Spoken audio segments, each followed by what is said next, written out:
जय हिंद दोस्तों, मैं गौरव सक्सेना। मेरे यूट्यूब चैनल चरखारी क्लब में आप सभी का स्वागत है। आज का विषय है विश्व इतिहास। तो आगे बढ़ते हैं प्रश्नों की ओर। पहला प्रश्न है, पुनर्जागरण का प्रारंभ किस नगर से माना जाता है? पुनर्जागरण का प्रारंभ इटली के फ्लोरेंस नगर से माना जाता है। पुनर्जागरण का प्रारंभ इटली के फ्लोरेंस नगर से माना जाता है।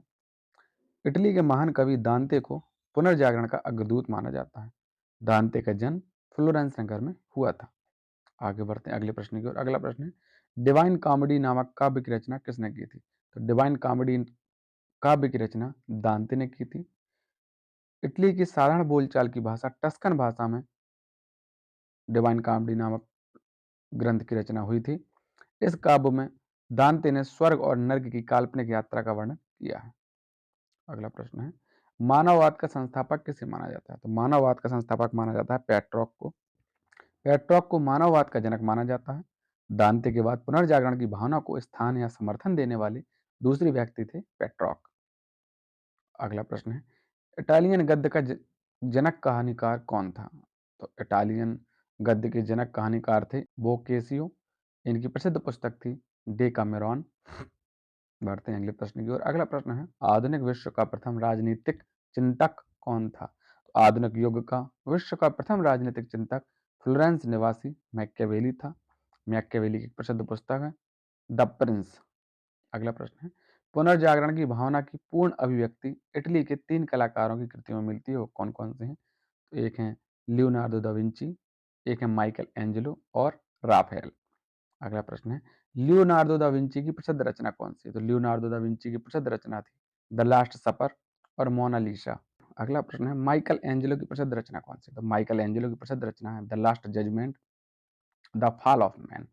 अगला प्रश्न है, पुनर्जागरण काल में चित्रकला का जनक किसे माना जाता था? तो पुनर्जागरण काल में चित्रकला का जनक माना जाता था जियाटो को। अगला प्रश्न है, प्रसिद्ध पुस्तक यूटोपिया किसने लिखी थी? तो यूटोपिया की रचयिता है टॉमस मूर। अगला प्रश्न है, जर्मन भाषा में बाइबल का अनुवाद किसने किया था? तो जर्मन भाषा में बाइबल का अनुवाद मार्टिन लूथर ने किया था। और धर्म सुधार आंदोलन की शुरुआत जो है वो इंग्लैंड से हुई थी। अगला प्रश्न है, रोमियो एंड जूलियट की अमर कृति के रचनाकार कौन है? तो रोमियो एंड जूलियट के रचयिता हैं शेक्सपियर। ये इंग्लैंड के निवासी हैं, ये इंग्लैंड के निवासी थे। अगला प्रश्न, गुरुत्वाकर्षण के नियम का पता किसने लगाया था? तो गुरुत्वाकर्षण के नियम का पता न्यूटन ने लगाया था। आगे बढ़ते हैं अगले प्रश्न की ओर। अगला प्रश्न है, सर्वप्रथम किसने बताया था कि ग्रह सूर्य के चारों ओर घूमते हैं? तो यह केपलर ने बताया था। यह जर्मनी के वैज्ञानिक थे। केपलर ने सर्वप्रथम बताया था कि ग्रह सूर्य के चारों ओर घूमते हैं। अगला प्रश्न है, अमेरिका की खोज किसने की थी? तो अमेरिका की खोज क्रिस्टोफर कोलंबस ने की थी। अगला प्रश्न है, प्रशांत महासागर का नामकरण किसने किया था? तो प्रशांत महासागर का नामकरण मैगलन ने किया था। अगला प्रश्न है, समुद्री मार्ग से विश्व का चक्कर लगाने वाले प्रथम व्यक्ति कौन थे? समुद्री मार्ग से विश्व के चक्कर लगाने वाले प्रथम व्यक्ति मैगलन थे। अगला प्रश्न है, अमेरिका के मूल निवासियों को क्या कहा जाता है? अमेरिका के मूल निवासियों को रेड इंडियन कहा जाता था। अगला प्रश्न है, अमेरिका को पूर्ण स्वतंत्रता कब मिली थी? तो अमेरिका को पूर्ण स्वतंत्रता 4 जुलाई 1776 में मिली थी। अगला प्रश्न है, अमेरिका के प्रथम राष्ट्रपति कौन थे? तो अमेरिका के प्रथम राष्ट्रपति थे जॉर्ज वाशिंगटन। इन्हीं के नेतृत्व में अमेरिका का स्वतंत्रता संग्राम भी हुआ था। अमेरिकी स्वतंत्रता संग्राम का तत्कालिक कारण क्या था? तो अमेरिकी स्वतंत्रता संग्राम का तत्कालिक कारण था 1773 में हुई बोस्टन की चाय पार्टी। अगला प्रश्न है, प्रजातंत्र की स्थापना सर्वप्रथम किस देश में हुई थी? प्रजातंत्र की स्थापना सर्वप्रथम अमेरिका में हुई थी। अमेरिका को ही आधुनिक गणतंत्र की जननी भी कहा जाता है। प्रश्न है, संसार में सर्वप्रथम लिखित संविधान किस देश का था? तो संसार में सर्वप्रथम लिखित संविधान अमेरिका देश का था। विश्व में प्रथम देश अमेरिका था जिसका संविधान लिखित था। अमेरिका का संविधान 1789 में लागू हुआ था। अगला प्रश्न है, अब्राहम लिंकन अमेरिका के राष्ट्रपति कब बने थे? तो अब्राहम लिंकन अमेरिका के राष्ट्रपति 1860 में बने थे। अब्राहम लिंकन ने 1863 में दास प्रथा का उन्मूलन किया था। अब्राहम लिंकन की हत्या 4 मार्च 1865 में जॉन विल्कीज बूथ नामक व्यक्ति ने कर दी थी। अमेरिकी गृह युद्ध की समाप्ति 26 मई 1865 को हुई थी। अगला प्रश्न है, फ्रांस की राज्य क्रांति कब हुई थी? तो फ्रांस की राज्य क्रांति 1789 में लुई 16वें के शासनकाल में हुई थी। तो फ्रांस की राज्य क्रांति 1789 में लुई 16वें के शासनकाल में हुई थी। प्रश्न है, फ्रांस का राष्ट्रीय दिवस कब मनाया जाता है? तो फ्रांस का राष्ट्रीय दिवस 14 जुलाई को मनाया जाता है, क्योंकि 14 जुलाई 1789 को क्रांतिकारियों ने वास्तिल के कारागृह के फाटक को तोड़कर बंदियों को मुक्त करा दिया था। तभी से 14 जुलाई को फ्रांस का राष्ट्रीय दिवस मनाया जाता है। अगला प्रश्न है, मैं ही राज्य हूँ और मेरे शब्द ही कानून है, यह कथन किसका है? तो यह कथन है लुई 14वां का। लुई 14वां ने ही वर्साय के शीश महल का निर्माण कराया था और लुई 14वें ने ही कहा था मैं ही राज्य हूँ और मेरे शब्द ही कानून है। पढ़ते हैं अगले प्रश्न की ओर। अगला प्रश्न है लुई 16वां फ्रांस की गद्दी पर कब बैठा था? तो लुई 16वां फ्रांस की गद्दी पर 1774 में बैठा था। लुई 16वां को देशद्रोह के आरोप में फांसी दे दी गई थी। अगला प्रश्न है 100 चूहों की अपेक्षा एक सिंह का शासन उत्तम है, यह किसने कहा था? तो यह कहा था वाल्टेयर ने। वाल्टेयर ने फ्रांसीसी क्रांति में महत्वपूर्ण योगदान भी दिया। वाल्टेयर चर्च का विरोधी था। वाल्टेयर की प्रसिद्ध रचना है लेटर्स ऑन इंग्लिश। अगला प्रश्न है सोशल कॉन्ट्रैक्ट के रचयिता कौन है? तो सोशल कॉन्ट्रैक्ट के रचनाकार हैं रूसो। अगला प्रश्न है कानून की आत्मा की रचना किसने की थी? कानून की आत्मा की रचना की थी मॉन्टेस्क्यू। अगला प्रश्न है माप तौल की दशमलव प्रणाली किस देश की देन है? तो माप तौल की दशमलव प्रणाली फ्रांस की देन है। अगला प्रश्न है नेपोलियन का जन्म कब हुआ था? तो नेपोलियन का जन्म 15 अगस्त 1769 में हुआ था। कोर्स का द्वीप की राजधानी अजासियो में हुआ था। इनके पिता का नाम या नेपोलियन के पिता का नाम कार्लो बोनापार्ट था। नेपोलियन ने ब्रिटेन के सैनिक अकादमी में शिक्षा प्राप्त की थी। नेपोलियन 1804 में फ्रांस का सम्राट बना था। आधुनिक फ्रांस का निर्माता नेपोलियन को ही माना जाता है। नेपोलियन ने ही ब्रिटेन को बनियों का देश भी कहा था। नेपोलियन ने बैंक ऑफ फ्रांस की स्थापना सन 1800 में की थी। अगला प्रश्न है वाटरलू का युद्ध कब हुआ था? तो वाटरलू का युद्ध 1815 में हुआ था। इस युद्ध में मित्र राष्ट्रों द्वारा नेपोलियन को बंदी बनाकर सेंट हेलेना द्वीप भेज दिया गया था, जहां 1821 में उसकी मृत्यु हो गई थी। नेपोलियन को लिट्स कार्पोरल के नाम से भी जाना जाता है। नेपोलियन के पतन का कारण था उसका रूस देश पर आक्रमण करना। अगला प्रश्न है इटली के एकीकरण का जनक किसे कहा जाता है? इटली के एकीकरण का जनक जोसेफ मेजनी को कहा जाता है। प्रश्न है इटली के एकीकरण में सबसे बड़ा बाधक कौन था? इटली के एकीकरण में सबसे बड़ा बाधक था ऑस्ट्रिया। अगला प्रश्न है इटली के एकीकरण की तलवार किसे कहा जाता था? इटली के एकीकरण की तलवार गैरीवाल्डी को कहा जाता था। अगला प्रश्न है यंग इटली की स्थापना किसने की थी? तो यंग इटली की स्थापना की थी जोसेफ मेजिनी ने। लाल कुर्ती नामक सेना का गठन किसने किया था? तो लाल कुर्ती नामक सेना का गठन किया था गैरीवाल्डी ने। प्रश्न है जर्मनी का एकीकरण किसने किया था? तो जर्मनी का एकीकरण बिस्मार्क ने किया था। प्रश्न है जर्मनी में राष्ट्रीयता का संदेश वाहक किसे माना जाता था? तो जर्मनी में राष्ट्रीयता का संदेश वाहक नेपोलियन को माना जाता था। प्रश्न है वैज्ञानिक समाजवाद का संस्थापक किसे माना जाता है? तो वैज्ञानिक समाजवाद का संस्थापक कार्ल मार्क्स को माना जाता है। जर्मनी के निवासी।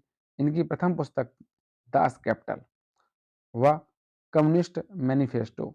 इनका प्रसिद्ध नारा था दुनिया के मजदूरों एक हो जाओ। कार्ल मार्क्स का प्रसिद्ध नारा था दुनिया के मजदूरों एक हो जाओ। अगला प्रश्न है रूस के शासकों को जार कहा जाता था, तो अंतिम जार शासक कौन हुआ रूस का? तो रूस का अंतिम जार शासक हुआ जार निकोलस द्वितीय। अगला प्रश्न है 1917 में हुई रूस की क्रांति का तत्कालिक कारण क्या था? तो 1917 में हुई रूस की क्रांति का तत्कालिक कारण था प्रथम विश्व युद्ध में रूस की पराजय। अगला प्रश्न है लाल सेना का संगठन किसने किया था? तो लाल सेना का संगठन ट्राटस्की ने किया था। अगला प्रश्न है आधुनिक रूस का निर्माता किसे माना जाता है? आधुनिक रूस का निर्माता स्टालिन को माना जाता है। अगला प्रश्न है राइट्स ऑफ मैन के लेखक कौन है? तो राइट्स ऑफ मैन के लेखक हैं टॉमस पेन। अगला प्रश्न है मदर की रचना किसने की थी? तो मदर की रचना की थी मैक्सम गोर्की ने। अगला प्रश्न है प्रथम विश्व युद्ध के दौरान लेनिन ने क्या नारा दिया था? प्रथम विश्व युद्ध के दौरान लेनिन ने नारा दिया था युद्ध का अंत करो। औद्योगिक क्रांति की शुरुआत किस देश से हुई थी? तो औद्योगिक क्रांति की शुरुआत इंग्लैंड देश से हुई थी। अगला प्रश्न है सेफ्टी लैंप की खोज किसने की थी? तो सेफ्टी लैंप की खोज की थी हम्फ्री डेवी ने। अगला प्रश्न है इंग्लैंड में गौरवपूर्ण क्रांति कब हुई थी? तो इंग्लैंड में गौरवपूर्ण क्रांति 1688 में हुई थी। उस समय शासक थे जेम्स द्वितीय। प्रश्न है 100 वर्षीय युद्ध किन देशों के मध्य लड़ा गया था? तो 100 वर्षीय युद्ध जो है इंग्लैंड एवं फ्रांस के मध्य लड़ा गया था। अगला प्रश्न है गुलाबों का युद्ध कहाँ हुआ था? तो गुलाबों का युद्ध जो हुआ था वह इंग्लैंड में हुआ था। अगला प्रश्न है एलिजाबेथ प्रथम का संबंध किस वंश से था? एलिजाबेथ प्रथम का संबंध जो है ट्यूडर वंश से था। अगला प्रश्न है विश्व युद्ध की शुरुआत कब हुई थी?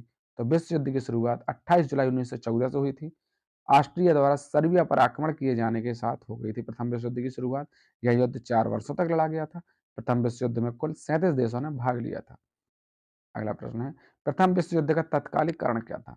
प्रथम विश्व युद्ध का तत्कालिक कारण था ऑस्ट्रिया के राजकुमार फर्डिनेंड की हत्या।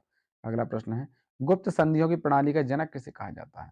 गुप्त संधियों की प्रणाली के जनक कहा जाता है बिस्मार्क को। अगला प्रश्न है प्रथम विश्व युद्ध के दौरान अमेरिका का राष्ट्रपति कौन था? जब प्रथम विश्व युद्ध चल रहा था उस दौरान अमेरिका का राष्ट्रपति कौन था? तो था वुडरो विल्सन। अगला प्रश्न है, प्रथम विश्व युद्ध की समाप्ति कब हुई थी? तो प्रथम विश्व युद्ध की समाप्ति 11 नवंबर 1918 में हुई थी। अगला प्रश्न है, वर्साई की संधि कब हुई थी? तो वर्साई की संधि 28 जून 1919 में हुई थी जर्मनी के साथ। और उस संधि में हुआ था कि युद्ध के हार जाने के रूप में जर्मनी से 6 अरब 50 करोड़ पाउंड की राशि की मांग की गई थी। अगला प्रश्न है, 1911 में हुई चीनी क्रांति का नायक कौन था? 1911 में हुई चीनी क्रांति का नायक था सन यात सेन। इन्हें चीन के राष्ट्रपिता सन यात सेन की मृत्यु कब हुई थी? तो चीन के राष्ट्रपिता सन यात सेन की मृत्यु हुई थी 1925 में। अगला प्रश्न है, यूरोप का मरीज किस देश को कहा जाता है? तो यूरोप का मरीज तुर्की को कहा जाता है। अगला प्रश्न है, आधुनिक तुर्की का निर्माता किसे कहा जाता है? तो आधुनिक तुर्की का निर्माता मुस्तफा कमाल पाशा को कहा जाता है। अगला प्रश्न है, तुर्की के नए गणतंत्र का राष्ट्रपति कौन था? तो तुर्की के नए गणतंत्र का राष्ट्रपति था मुस्तफा कमाल पाशा। अगला प्रश्न है, ड्यूश किसका उपनाम था? तो ड्यूश जो है मुसोलिनी का उपनाम था। अगला प्रश्न है, जर्मनी में नाजी दल का उदय किसके नेतृत्व में हुआ था? तो जर्मनी में नाजी दल का उदय हिटलर के नेतृत्व में हुआ था। अगला प्रश्न है, हिटलर का जन्म कब हुआ था?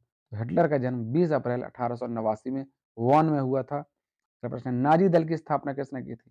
तो नाजी दल की स्थापना हिटलर ने 1920 में की थी। अगला प्रश्न है, माई कैंप या मेरा संघर्ष नामक आत्मकथा किसकी है? तो माई कैंप नामक आत्मकथा हिटलर की है। हिटलर ने ही 1 सितंबर 1939 को पोलैंड पर आक्रमण कर दिया था। अगला प्रश्न है, हिटलर की मृत्यु कब हुई थी? तो हिटलर की मृत्यु 30 अप्रैल 1945 में हुई थी। इन्होंने आत्महत्या कर ली थी। पीत आतंक के नाम से किस देश को जाना जाता था? तो पीत आतंक के रूप में जापान को जाना जाता था। अगला प्रश्न है, जापान पर पहला अणु बम कब गिराया गया था? जापान पर पहला अणु बम 6 अगस्त 1945 को अमेरिका द्वारा गिराया गया था। इस अणु बम का नाम था लिट्स बॉय। अगला प्रश्न है, जापान पर दूसरा अणु बम कब गिरा था? जापान पर दूसरा अणु बम 9 अगस्त 1945 में अमेरिका द्वारा गिराया गया था। इस अणु बम का नाम था फैटमैन। अगला प्रश्न है, द्वितीय विश्व युद्ध में जापान ने कब आत्मसमर्पण कर दिया था? तो द्वितीय विश्व युद्ध में जापान ने 10 सितंबर 1945 में समर्पण कर दिया था। अगला प्रश्न है, द्वितीय विश्व युद्ध की शुरुआत कैसे हुई थी?